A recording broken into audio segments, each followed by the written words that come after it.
Penerapan nilai-nilai Pancasila dalam aspek sosial, politik, dan tentunya juga kultural menjadi sangat penting guna menciptakan demokrasi yang sesuai dengan semangat Pancasila.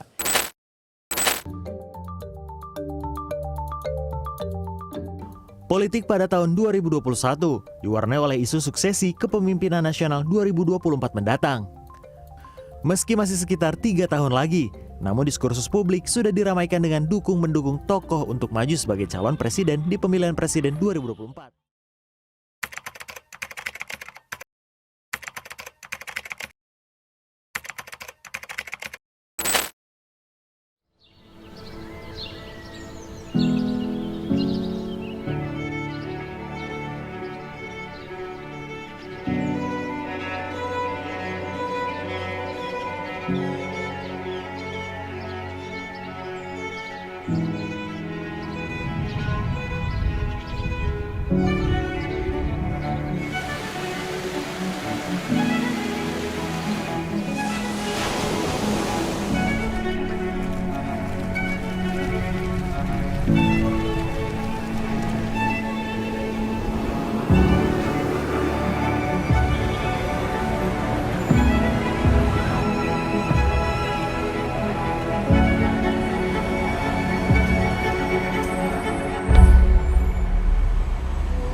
Dasar negara Indonesia.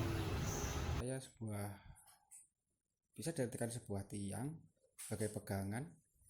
Pancasila yang setahunya saya ya dasar negara.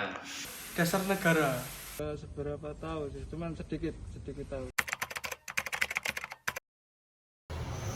Itu sebagai sumber hukum negara Indonesia. Fungsi Pancasila ya sebagai pegangan itu. Fungsinya untuk fondasi negara. Buat nyusun undang-undang dan sebagai dasar negara. Dasar negara. Ya. Sebagian sudah, sebagian belum. Nah, kalau diterapkan ada yang iya, ada yang belum. Menurut saya sudah diterapkan, tapi masih kurang bagus penerapannya. Jadi masih ada beberapa yang masih menyimpang. Kayaknya belum. Karena Pancasila bersifat sosial politik. Contoh kecil, seorang koruptor menurut saya dia tidak tahu apa itu Pancasila. Alasannya kurang tahu saya, Mas. Karena Pancasila adalah dasar negara, jadi di politik pun pasti sudah diterapkan, tapi masih ada orang yang korupsi, sehingga ada beberapa hal yang belum jelas. Alasannya seperti sila kelima, keadilan sosial, itu belum diterapkan menurut saya.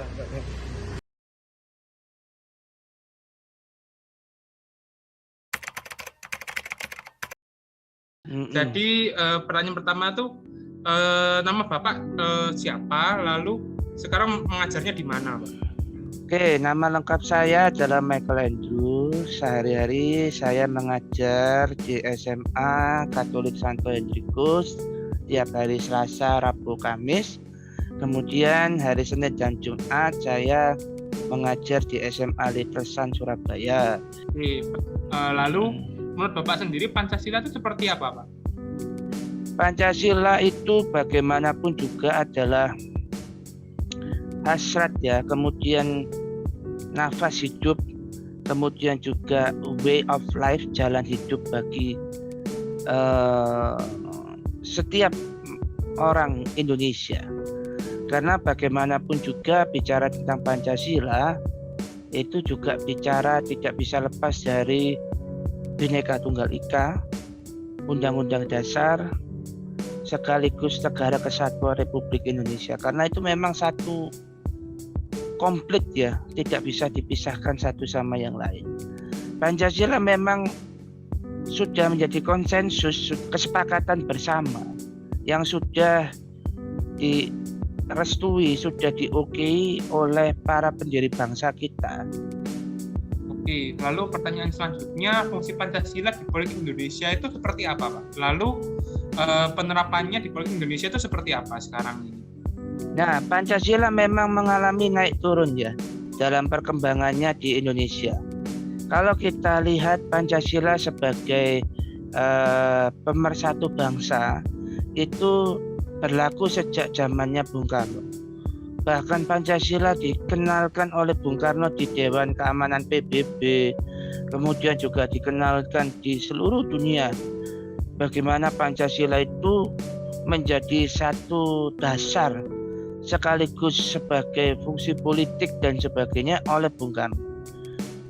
Tetapi tidak menutup kemungkinan pada zaman Orde Baru Pancasila tanda petik digunakan secara politis oleh Soeharto untuk melanggengkan kekuasaannya. Jadi Pancasila itu mengalami Pancasilaisasi. Artinya Pancasila itu tidak besar lagi, mengkerdil karena dipolitisir oleh Soeharto itu sendiri.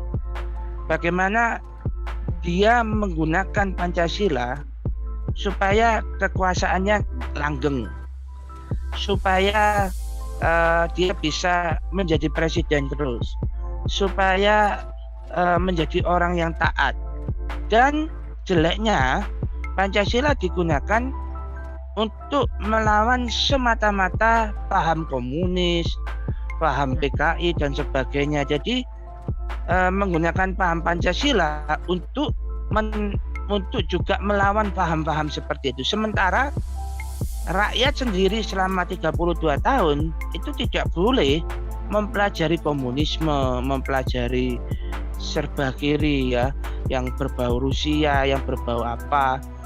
Ya karena kita tahu di belakangnya Soeharto itu siapa juga gitu ya. Nah, ini secara politis itu juga bermain Soeharto pada saat itu. Nah, namun Pancasila mulai kembali kepada hakikatnya kembali ketika Gus Dur naik jadi presiden. Kemudian Megawati naik lagi juga naik sebagai presiden juga, diteruskan sampai zamannya Pak SBY dan sekarang zamannya Pak Jokowi. Nah, bagaimanapun juga yang namanya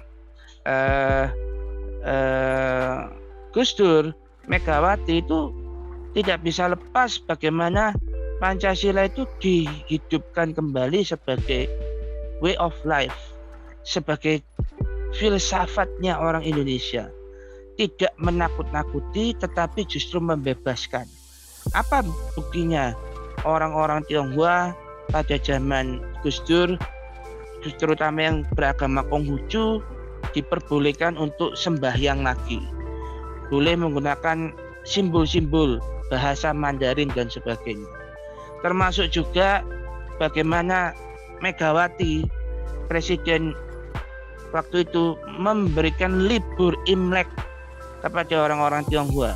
supaya bisa merayakan Imlek sekaligus juga bisa sembahyang untuk yang mungkin masih Konghucu atau masih ada kepercayaan.